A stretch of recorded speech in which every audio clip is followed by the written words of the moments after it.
स्वागत है आप सभी का। मैं हूं साहिल खान और आप देख रहे हैं साहिल की डायरी। इस वक्त यूपी के संत कबीरनगर जिले में विदेशी तेल का गोरख धंधा बड़े पैमाने पर किया जा रहा है, क्योंकि कल ही बस्ती के फूड कमिश्नर ने छापा मारकर बड़ी खेप को बरामद किया है। क्या है पूरा मामला, इस रिपोर्ट में देखिए। विदेशी तेल का भारत में हो रहा बड़ा खेल। फूड कमिश्नर की छापेमारी में पकड़ा गया लाखों का तेल। मानक में पास होगा या फेल हो जाएगा विदेश का तेल। चलिए आपको समझाते हैं तेल के खेल की पूरी कहानी।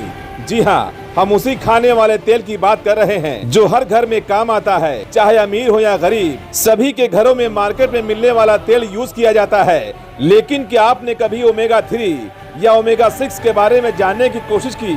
अगर नहीं जानते हैं तो चलिए हम आपको सिलसिलेवार तरीके से समझाते हैं कि आखिर ये पूरा मामला क्या है। खबर यूपी के संत कबीरनगर जिले से जुड़ी है, जब बस्ती मंडल के फूड कमिश्नर विनीत पांडे अपनी टीम के साथ संत कबीरनगर जिले के खलीलाबाद शहर में स्थित मेसर्स राजेश ट्रेडर्स पर पहुंचकर जब गोदाम पर छापेमारी की तो गोदाम के अंदर भारी मात्रा में 4239 किलो 5,52,420 रुपए की लागत का नेपाली फूड ऑयल बरामद किया, जिसमें स्टॉक लेबल पर आवश्यक उद्घोषणा ओमेगा 3 एवं ओमेगा 6 फैटी एसिड नहीं दर्शाया गया था, जिसमें नेपाली ब्रांड के 3 नामी खाद्य तेल शक्ति ब्रांड, सफारी ब्रांड और न्यूट्री प्लस ब्रांड शामिल है। और विभाग ने तीनों का नमूना लेकर छापेमारी में बरामद खाद्य तेल को सील कर दिया और नमूने को जांच के लिए विभागीय लेबोरेटरी में भेजकर आगे की कार्रवाई में जुट गए। बताया जाता है कि ओमेगा 3 ओमेगा 6 फैटी ये दोनों ही स्वास्थ्य के लिए बेहद जरूरी है, लेकिन तीनों खाद्य तेल पर इसे दर्शाया नहीं गया था। ऐसे में सवाल खड़ा होता है कि कितने ऐसे जागरूक ग्राहक हैं जो खाद्य तेल खरीदते समय ओमेगा 3 या ओमेगा 6 फैटी का लेबल देखकर तेल खरीदते हैं। और दूसरा जो सबसे बड़ा सवाल है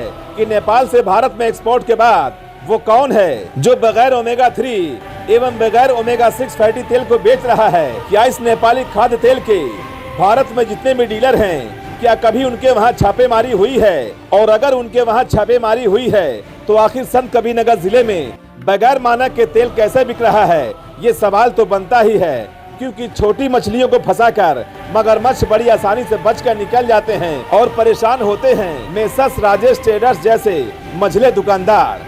ऐसे में अब देखने वाली बात होगी कि लेबोरेटरी में भेजे गए सैंपल में क्या कुछ निकल कर सामने आता है और संत कबीरनगर जिले में इस तेल को पहुंचाने वाले लोगों पर फूड विभाग के हाथ कब पहुंचते हैं, ये देखना बेहद दिलचस्प होगा। जय हिंद, जय भारत। ओमेगा 3 और ओमेगा 6 ये बॉडी की पूरी तरह से इम्यूनिटी सिस्टम पर काम करता है, और हमारी इम्यूनिटी सिस्टम का जो फोकस होता है वो वाइटल फोर्स पर होता है। जैसा कि सारी बुकों में ऑलरेडी कहा गया है, vital force is the immaterial same as life, vital force is the harmonious sensation and function of the health. If the vital force is the derange or arrange, we are suffering from the disease.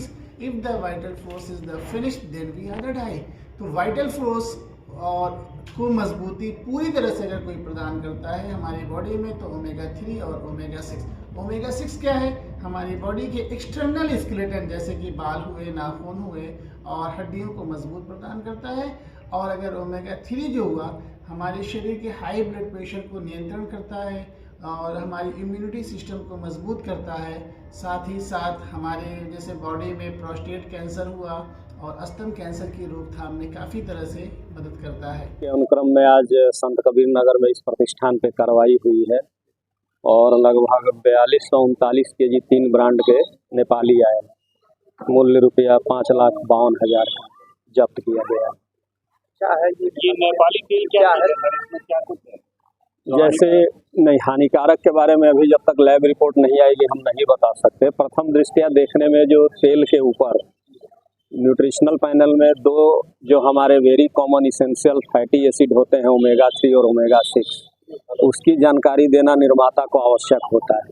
प्रथम दृष्टया इन तेल के ऊपर container पर जो है इसकी उद्घोषणा नहीं की जा रही है, तो प्रथम दृष्टया मिथ्या छाप है। अब जांच रिपोर्ट के बाद अग्रेतर फिर इस पर निर्णय लिया जाएगा। कितने कट्टों का सील किया गया? टोटल करीब आपका जो है मात्रा में, जैसे एक शक्ति ब्रांड का है तो इसमें 159 टीना तेल सीज हुआ है। सफारी ब्रांड का तेल है वो पाउच में है, उसका 150 कार्टन सीज हुआ है। और न्यूट्री प्लस का जो है ब्रांड, इसका 24 टीना सीज किया गया है। सफारी का आधार तेल है, लेकिन इसको सील नहीं किया गया। नहीं, अब देखिए, नमूना प्रतीकात्मक होता है। जहाँ प्रोबेबिलिटी संभाव्यता जिस चीज़ की अधिक होती है, जैसे चावल आप पकाते हैं तो सारे दानों को नहीं टच करते हैं, एक दाना टच करके आप पता लगा लेते हैं कि अभी इसको पकाना है कि उतारना है। तो नमूने की कार्रवाई प्रतीकात्मक होती है। इसके अलावा भी कुछ नहीं, कुछ एक्सपायरी इनके यहाँ पापड़ था, उसको नस्ते स्वयं के अपने खर्च पे करा रहे हैं उन्होंने। इसके अलावा कोई सामान जो है आप आर्टिफिशियल कर रहे हैं ना भी। अगर आपके सामने कोई स्थायी माल अगर ध्वस्त नहीं किया जा रहा है तो उसकी क्या गारंटी है कि वो उसको ध्वस्त करेंगे? देखिए, एक्सपायरी जब कोई खाद्य वस्तु एक्सपायर हो गई यानी कि उसको मार्केट में बिकना नहीं चाहिए। एक्सपायरी का मतलब ही है कि वो अपनी प्रोडक्ट की लाइफ को ख़त्म कर चुका है।